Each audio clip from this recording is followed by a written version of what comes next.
In the sprawling tapestry of Hollywood history, few moments encapsulate the cultural and ideological battles of their time as vividly as the events surrounding the 1973 Academy Awards. It was a night that transcended the confines of an industry event, becoming a symbol of the shifting societal tides and the deep fractures within both Hollywood and the broader cultural landscape.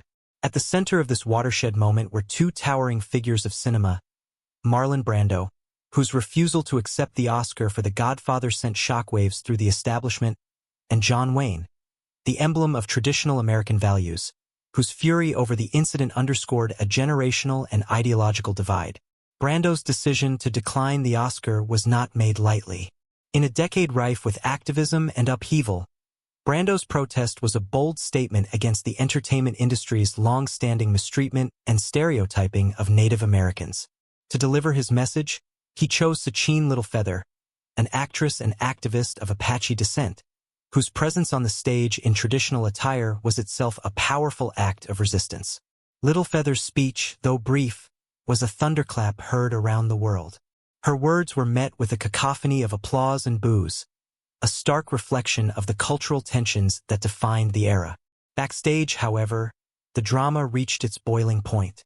John Wayne, the icon of Western cinema and a steadfast conservative, was reportedly so incensed by Littlefeather's remarks that he had to be physically restrained by 6 security guards to prevent him from confronting her on stage. This anecdote, whether embellished or entirely accurate, has become emblematic of the collision between old Hollywood's staunch traditionalism and the emerging voices of activism and change. The clash between Brando and Wayne was not merely a personal disagreement. It was a microcosm of the broader cultural and political shifts occurring in America.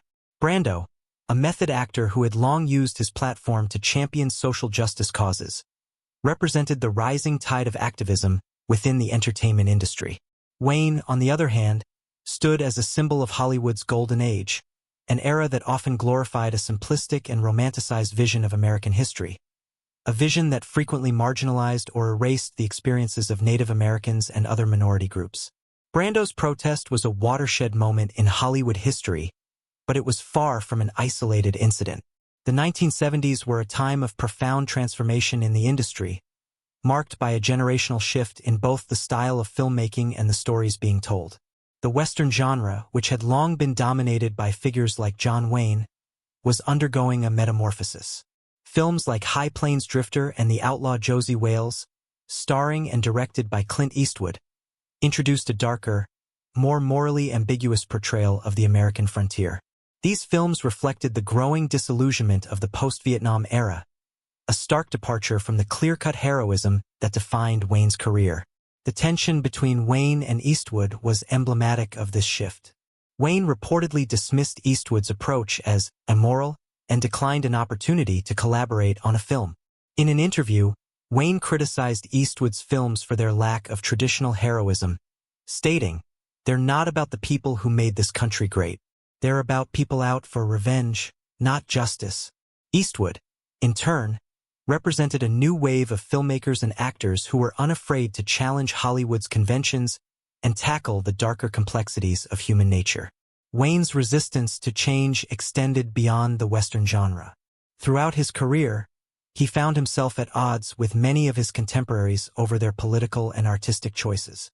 His feud with Frank Sinatra, for instance, was as much about their clashing ideologies as it was about their personalities. Sinatra, a vocal liberal and a member of the Rat Pack, often found himself in direct opposition to Wayne's staunch conservatism. Their most infamous altercation occurred when Sinatra hired Albert Maltz, a blacklisted screenwriter, to work on the execution of Private Slovik.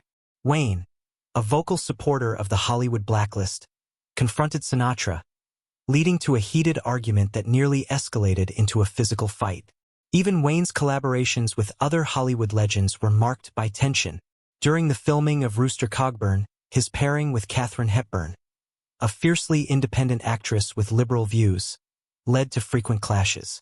Despite their differences, the two delivered a memorable performance, but their on-set interactions underscored the ideological and generational divides within the industry. One of the most dramatic examples of Wayne's on-set clashes occurred during the production of The Alamo, a passion project that he directed and starred in. The film, which sought to glorify the Texan fight for independence, was a monumental undertaking for Wayne, both financially and emotionally. However, tensions with co-star Richard Widmark, who reportedly disagreed with Wayne's political views and directorial style, led to several heated arguments. At one point, the animosity between the two escalated into a physical altercation, highlighting the challenges of bringing together strong-willed personalities in the pursuit of cinematic excellence. Wayne's disdain for the changing tides of Hollywood was perhaps most evident in his criticism of actors like Gene Hackman and Daniel Day-Lewis. Hackman, whose intense, methodical performances epitomized the industry's shift toward realism, was reportedly dismissed by Wayne as the worst actor in town. This harsh critique reflected Wayne's discomfort with the new wave of acting that prioritized emotional depth and authenticity over the larger-than-life personas that had defined his own career. Daniel Day-Lewis, often hailed as one of the greatest actors of his generation, also found himself at odds with Wayne's legacy, albeit posthumously. In interviews, Day-Lewis critiqued the glorified portrayals of American history found in many of Wayne's films, favoring a more nuanced and critical approach to storytelling. Similarly, filmmaker Spike Lee, known for his unflinching examinations of race and representation in America, frequently called out Hollywood's history of stereotyping, including the portrayals perpetuated by Wayne's films. The ideological battles of this era were not confined to the realm of actors and filmmakers. They extended to the very fabric of Hollywood, influencing the types of stories being told and the audiences they sought to reach. Brando's protest at the 1973 Oscars was a turning point, but it was also part of a larger movement toward greater representation and inclusivity in the industry. Films like One Flew Over the Cuckoo's Nest and Network challenged societal norms and questioned authority, while the rise of filmmakers like Martin Scorsese and Francis Ford Coppola signaled a new era of storytelling that prioritized authenticity and artistic vision over commercial formula. The legacy of these clashes continues to resonate in Hollywood today. The industry's ongoing efforts to address issues of representation and diversity can be traced back to moments like Brando's Oscar protest and the cultural debates it ignited. Figures like John Wayne, who once symbolized the unshakable ideals of Hollywood's golden age, are now viewed through a more critical lens, their legacies reassessed in the context of the societal values they upheld.